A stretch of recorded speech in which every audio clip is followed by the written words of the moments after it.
Freedom Fighters is one of those games that blew my 10-year-old mind when I played it for the first time on PlayStation 2. It is not because I have not played many third-person shooters. I was familiar with games such as GTA 3, Siphon Filter, or even the early Hitman games, made by the same studio, EIDOS Interactive.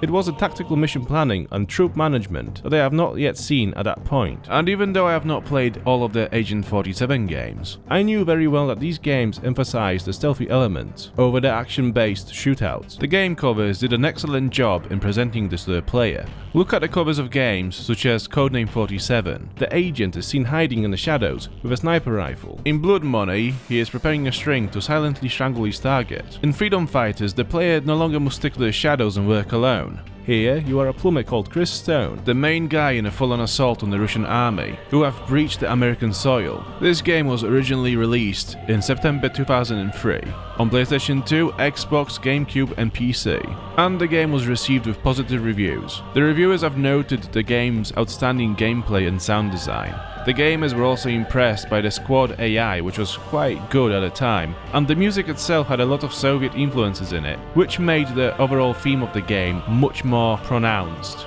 The version of the game that I have played in this video was the re-release from September 2020. This new version allows the players to play the game again in full compatibility with modern systems and higher resolutions. The original version of the game was pretty much impossible to play nowadays, as it didn't support any of the modern systems or modern resolutions. When you will start playing Freedom Fighters for the first time, you will notice that the game has a few years on its shoulders.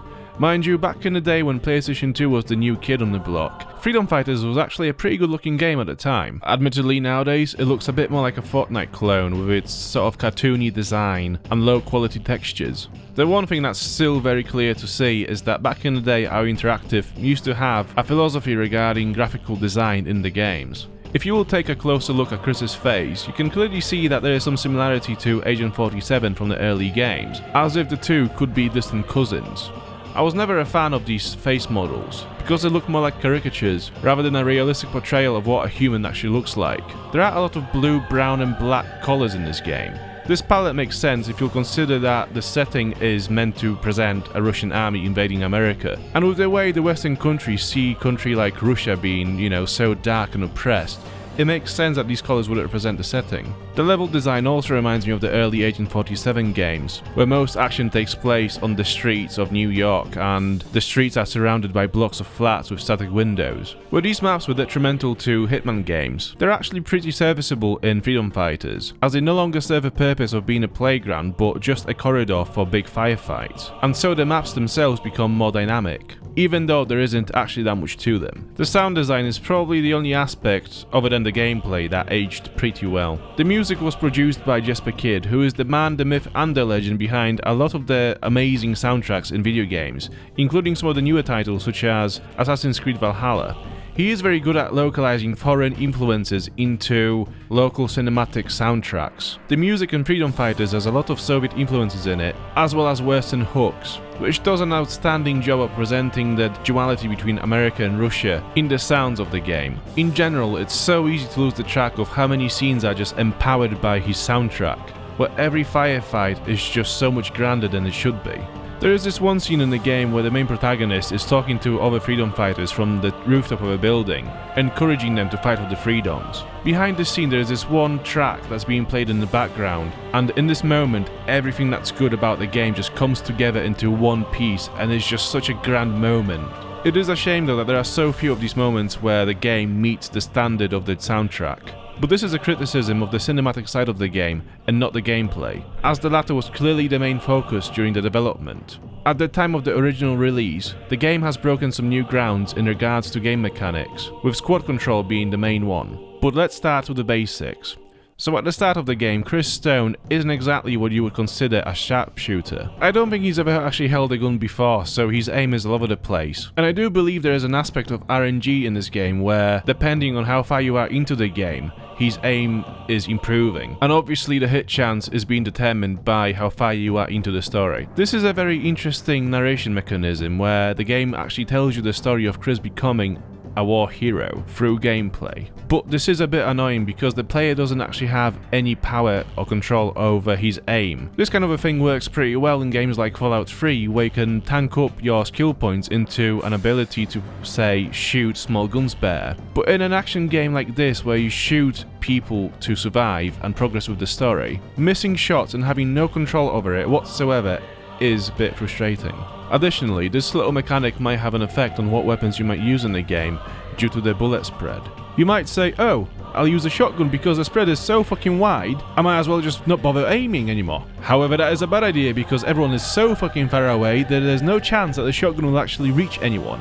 And so you will settle for AK-47s and just tap your little mouse button to get single shots, hoping that they will reach someone's head. And then when they do, it doesn't take just one bullet to kill somebody through a headshot, you need at least 5. And so then you'll go back to burst fire, which is just fucking stupid because, as I said, the spread is so wide, you will never hit anyone. And so, the circle begins, just where it ended. There are also grenades and Molotov cocktails, and they work pretty much similarly to each other. One of them explodes and kills everyone, kind of, and the other one leaves a bunch of fire on the floor. I'll let you figure out which one is which. Additionally, there are also C4 explosives, but they're not really used in combat. They're more of a key quest items where you need to use them to explode a bridge or helipad to give yourself advantage in the missions. The handguns are pretty much useless, they're just pea shooters really, they don't really do any damage. So I've never used them in the game and I'm pretty sure you will never use them either. There is one melee weapon in the game and that's a wrench. And just by default, because it's a melee weapon, in a gunfight you will never use it either. It's more of a narrative tool really, because you see Chris travels through the city in the sewer systems. And to do that, he needs a wrench to unlock the manholes to get underground. So these sewers act as a fast travel system and also a quick save system. You can save the game by interacting with a manhole. However, this will only save the game in a sort of checkpoint manner. So let's say you have saved your game by going to a manhole, and then you exit the game and then come back 2 weeks later. The game will not allow you to load the game where you saved, so every single time you want to exit the game and actually save your progress, you need to go back to the headquarters, save the game there, and then go back to the current mission. And this is slightly annoying because that will basically reset all of the enemies on the map. So say you've just been through a pretty tough zone in the area, and then you reached the manhole to save the game, and you went through the manhole to the headquarters, and then you come back, you will end up in the exact same position as you left it, but now all the enemies around you are back. And at this point, my dear viewer, you are fucked. You have to retrace all of your progress, but now without your squad. And you can't sneak through either because the enemies have the eyes of an eagle and they will see you from miles away. Imagine if all enemies had antennas in the nipples and then you came in the proximity of like 2 miles away from them. All the nipples just start vibrating and they go like, oh shit, what's going on? And everyone starts shooting and throwing grenades and it just gets fucking ugly from there. It's a bit like that stag do that you went to and got absolutely pissed and then you didn't know where you were and who you were with and you just end up confused and alone. Only in the company of the most disgusting kebab that you've ever seen, but somehow it's the most beautiful thing that you could just see in that moment. But you're so pissed you don't even realise that it's just a fucking brick. Anyway, I digressed. So Freedom Fighters is split into chapters, and each chapter has its own little sub-areas that you need to complete before you can reach the main objective. For example, this first chapter is all about saving the rebel leader from the custody of the Russian army. She is locked in a police station, and the police station is right next to a gas station. Now the problem is that the gas station has some snipers settled there. So to get to the police station, you need to eliminate the snipers first. Now to do that, you need to get some C4 explosives, which are the police officers that are still stationed outside of the police station, trying to fight off the Russian army. Doing a very bad job, may I add. And so you learn that you need to go between the different areas to reach your objectives. For example, you need to go to the gas station to realize that the snipers are there, then you need to go to the police station to grab the explosives, then you need to go back to the gas station to explode the gas station to kill the snipers, and then you go back to the police station to kill the Russians and free the rebel leader. And after you do that, you go with the rebel leader back to the fucking gas station. You get the point. And so every chapter is kind of the same, so you need to figure out the way in which you need to approach your objectives first. And so by the third chapter you learn that you need to start with exploding the helicopter, then go for the bridge, and then you do the rest. It's just figuring out which areas will allow you to reach those goals first, so that you can progress further in the other area. I know I made it sound tedious, but it's actually pretty rewarding to come up with a plan of action and carry it out and see it work well. There is the aspect of trial and error in this game, and I think it's pretty effective. At the end of the day, the one thing that makes video games so much better than any other medium is that the player makes decisions. Be they big or small, they are all the player's decisions, and this game is just filled with these little moments where the game allows the player to express themselves and figure out different options and different approaches on how to complete the objectives. There is a squad system in the game where you can recruit freedom fighters to follow you around and help you out on the missions. And the number of these fighters that you can have in the squad is determined by your charisma level. So as you will complete their objectives, you will be given charisma points. Think of those as experience points. And once you level up, once you gain enough to level up, you will unlock a new slot for a freedom fighter to join you. These are permanent, so when you get to the last level of the game, I think you can have like 8 freedom fighters max following you around. And at this point, it feels like you have your own little army just doing your bidding. You can give simple orders to your fighters, such as go fight, go over there, stand here. However, it never really feels like they're doing exactly what you've asked them to do. There is one exploit that you can use these fighters for, and it's actually pretty cool. So say you are stood outside a building and you can see some soldiers on the rooftop of the building. If you will aim at that soldier and tell them to go and attack, they will literally storm through the entire building trying to climb upstairs. And as you will follow them through the building, you just kind of look left and right and you just see like all these corpses of like nearly dead soldiers that just barely managed to survive whatever just happened to them. So yeah, that's a good time. I have left the story for last to not spoil anything, just in case you will want to go and experience it for yourself. So if you're going to do that, I'm going to thank you for watching the video and I hope to see you in the next one. But if you do not mind me talking about the story here, then please stick around. Due to the goofy script writing and voice acting, just like in this video, I do not believe that I was overly concerned about the narration while developing the game. The story is predictable and not thought out very well. The dialogue does not give it any favors either. They are full of terrible accents, just like in this video, and that goes for both Russians and the Americans. But anyways, as I mentioned before, Chris Stone is a plumber working with his brother Troy. They are in the middle of doing a job in the city when the Russian army under General Tatarin suddenly attacks the state and takes control instantly. And one wonders what happened to the American military and the police to allow the Russians to claim victory so quickly. As I said, this story is not precisely at the Game of Thrones level of attention to detail. Anyway, Troy is kidnapped and Chris is led to the sewers by a middle-aged man called Mr. Jones and some other random dude I have not even noticed before called Phil. The trio opens up a rebel base in the sewers. Jones tells Chris that the rebel leader called Isabella is being held at the police station by the Russians. Chris rescues Isabella, and with more intel from Mr. Jones, he can release his brother Troy too. All of Chris's actions are noticed by General Tatarin, who uses the Russian propaganda to set all eyes on the Freedom Phantom, which is the nickname for Chris given by the enemy, before they find out what his real name is. I am not entirely sure why they would call Chris Freedom anything. It implies that the American people's freedom lies with him, rather than with their oppressor. Would they not have used Slender to try and destroy his name or reputation, like, say, dickhead or a terrorist at least? Regardless, Troy sets out to another state to find more people willing to join Chris. Tatarin is not too happy about this, so he captures Troy again and kills him.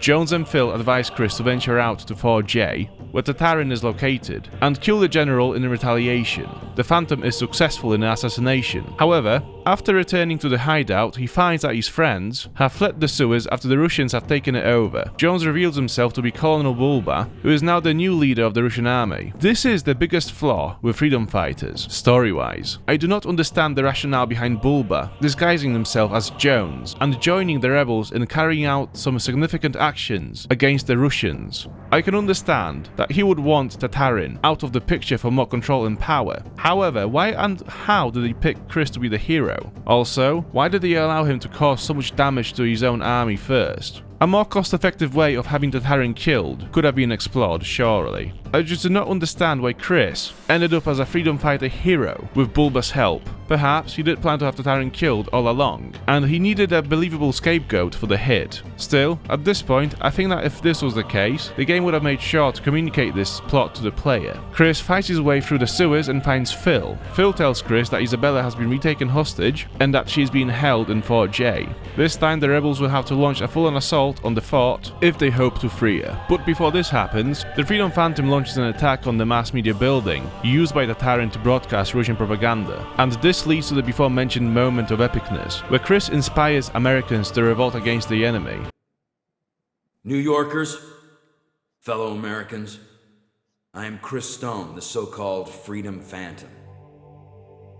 I stand before you today a free man, and I vow to die a free man.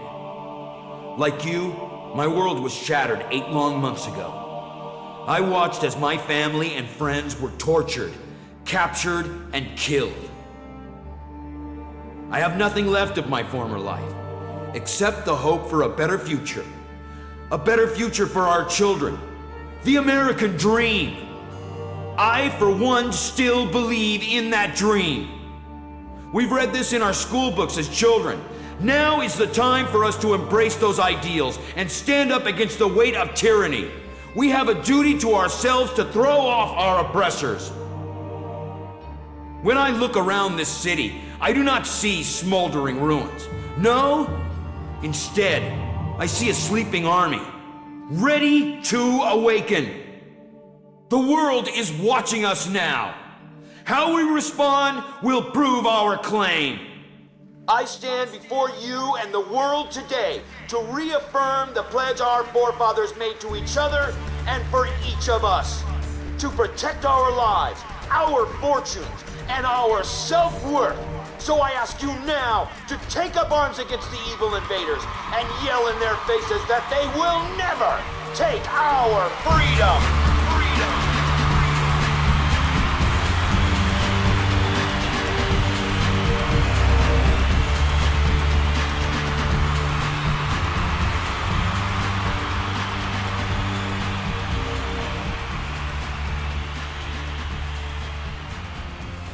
So now Chris and Phil need to launch an assault on Fort Joy. I guess neither of them are very bright, as they decide that the best way to take over Fort J is to sail up to it in a boat. They also only pack one C4 explosive to unlock their way into the fort via the sewers for all the rest of the rebels, allowing them to join Chris. The boat is instantly destroyed by the artillery, and Phil drops the bomb into the water. This causes Chris to rage quit for a minute, but then he comes back to sneak around the fort in the hope of finding another set of explosives. He eventually does this and manages to unlock the way for the rebels. He pushes on to free Isabella and defeat Bulba's army, even though Bulba remains alive, I think, so I'm not sure how successful the assault was. Regardless, everyone is happy except for Chris. He believes that he is not allowed to feel happy ever again, and that the enemy will eventually come back with more significant forces. Isabella pops up and gives him a big old kiss, in the style of a terrible rom-com, which makes Chris a little bit more cheerful, I think.